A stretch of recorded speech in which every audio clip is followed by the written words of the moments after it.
কোরআনের সাথে যারা সম্পর্ক রাখবে, এই কোরআনের সাথে যাদের সম্পর্কই হবে, বন্ধুরা আমার, সেই মানুষটা যদি পাষাণ হৃদয়ের অধিকারী হয়, সেই মানুষ যতই অন্যায়কারী হোক না কেন, কোরআনকে যদি মোহাব্বত করে দিল থেকে ভালোবাসে, বন্ধুরা আমার, এই কোরআনের একেবারে সংক্ষিপ্ত সময়ের জন্য হলেও সংস্পর্শে থাকার কারণে, কোরআনের সংস্পর্শে থাকার কারণে ওই পাপিষ্ট মানুষটাও একদিন স্বর্ণ মানবে পরিণত হয়। সুবহানাল্লাহ বলেন। আমি আপনাদেরকে একটা ঘটনা শোনাইতে চাই। আপনারা নাম শুনেছেন বিশ্বনবীজির একজন সাহাবী খলিফাতুল মুসলিমিন হযরতে উমরের কথা আপনারা শুনেছেন তো?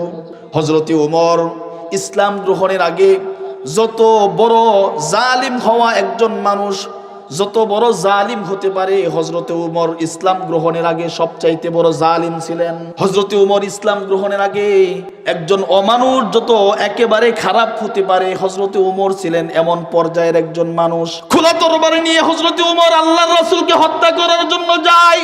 হযরতে উমরের কেমন সাহস ছিল! এমন একজন পাষাণ হৃদয়ের অধিকারী। আল্লাহর রাসূল নিজেও হাদিসে পাকের মধ্যে বলেছেন, আরহামু উম্মতি বি উম্মতি আবু বকর ওয়া আশাদ্দুহুম ফি আমরিল্লাহি উমর ওয়া আসদাকুহুম হায়াআন উসমান ওয়া আকদাহুম আলিয়ুন। আল্লাহর রাসূল এভাবে অনেক অনেক কথা বলেছেন। এই উমর যখন মুসলমান হলেন, কেমন সুন্দর একজন মানুষের রূপ নিলেন, কত সুন্দর চমৎকার একজন মানুষ হয়ে গেলেন। বিশ্বনবী বলেছেন, আবু বকর তুমি জান্নাতি, উসমান তুমি জান্নাতি, আলী তুমি জান্নাতি, আবু উবাইদা ইবনুল জাররাহ তুমি জান্নাতি, উমর তুমি নিজেও জান্নাতি। সুবহানাল্লাহ। 10 জন সাহাবায়ে কেরাম জান্নাতের সার্টিফিকেট দুনিয়াতে পেয়ে তারপরে কবরে গেছেন। সুবহানাল্লাহ বলেন না? যে তার জান্নাতে যাওয়ার, এই পৃথিবীতে কোনো মানুষ আছে? এই গোটা পৃথিবীতে কোনো মানুষ জান্নাতের সার্টিফিকেট আছে কারো কাছে? সেই উমর আল্লাহর রাসূলের সংস্পর্শে অল্প সময় থাকার কারণে জান্নাতের সার্টিফিকেট নিয়ে কবরে গেছেন। সুবহানাল্লাহ। হযরত উমরের জীবনে তো বন্ধুরা আমার এমন বহু ঘটনা আছে যা তার ন্যায়পরায়ণতা, দায়িত্ববোধ এবং আল্লাহ ভীতির সাক্ষ্য বহন করে। প্রজাদের তদারকির জন্য হযরত উমরের একটা ঘটনা আপনাদেরকে শোনাইতে চাই।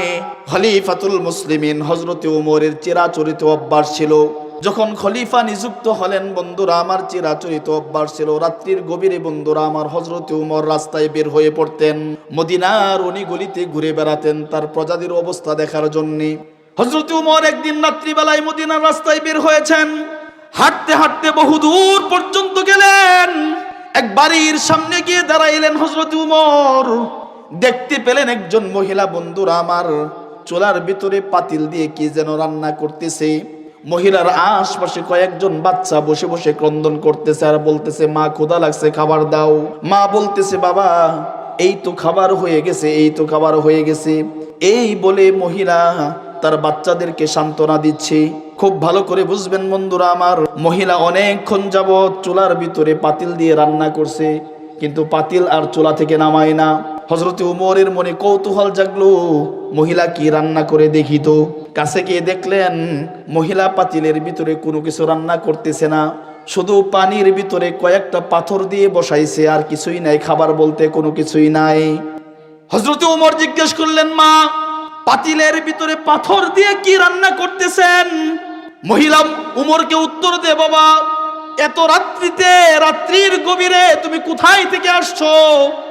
আমার খোঁজ নেওয়ার জন্যে, আমি বাচ্চাদেরকে সান্ত্বনা দেওয়ার জন্যে পানির ভিতরে কয়েকটা পাথর দিয়ে রান্না করছি, বাচ্চারা যেন মনে করে খাবার হচ্ছে, এ বলে যেন আস্তে আস্তে ঘুমিয়ে পড়ে, এজন্যই আমি চুলার ভিতরে পাতিল দিয়ে আমি পানি রান্না করতেছি। হযরত উমর দেখার পরে জিজ্ঞেস করলেন, মা ঘরে কি কোনো খাবার নাই? মহিলা বলতেছেন, না বাবা ঘরে কোনো খাবার নাই, কি করব? হযরত উমর বলেন, তাহলে আপনি এই দেশের বাদশা, অর্ধ জাহানের বাদশা উমরের কাছে আপনি কেন গেলেন না? উমরের কাছ থেকে তো আপনি বাইতুল মাল থেকে কিছু খাদ্য সামগ্রী আপনি পেতেন, আপনি ওখানে কেন গেলেন না? মহিলা বলে, বাবা উমর এমন একজন জালিম শাসক, আমার স্বামী উমরের ডাকে 1 বছর আগে রণাঙ্গনে গিয়েছিল যুদ্ধের ময়দানে, সেখানে গিয়ে আমার স্বামী শহীদ হয়ে গেছে, 1 বছর হয়ে গেল, উমর আজ পর্যন্ত আমাদের খোঁজ নিতে আসে নাই, আমরা উমরের কাছে যাই নাই। আমি উমরের কাছে কেন যাব?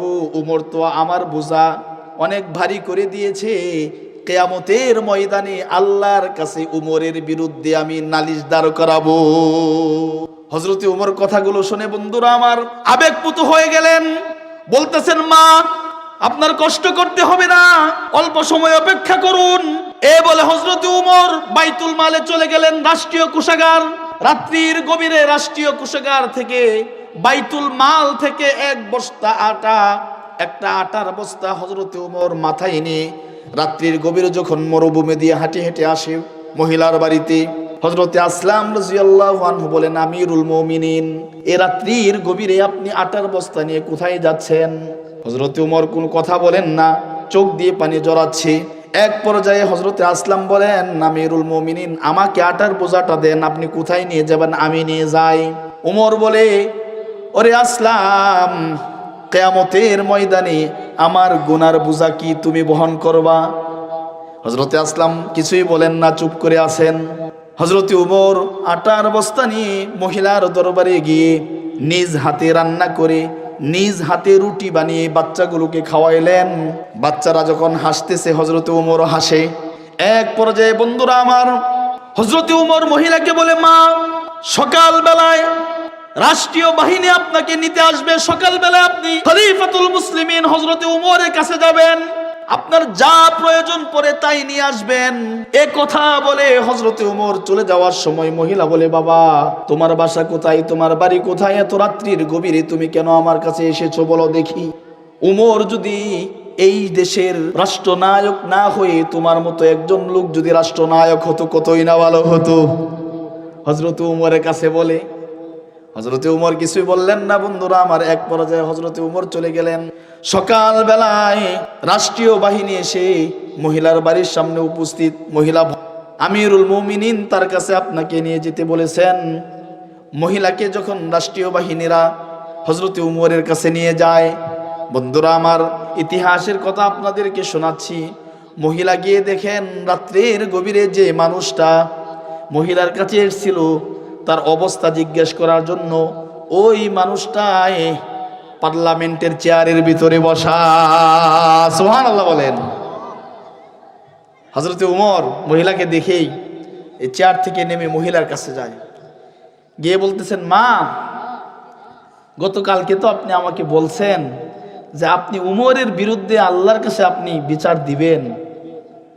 এই যে এতগুলো বেদ আমি রাত্রিবেলায় কেটেছি, এই বেদগুলো আপনার হাতে দিলাম, নেন। এগুলো দিয়ে আপনার যত মনে চায় আমার পিঠের উপরে আঘাত করেন আপনি, তারপরেও আমার বিরুদ্ধে আল্লাহর কাছে আপনি বিচার দিয়েন না কিয়ামতের ময়দানে।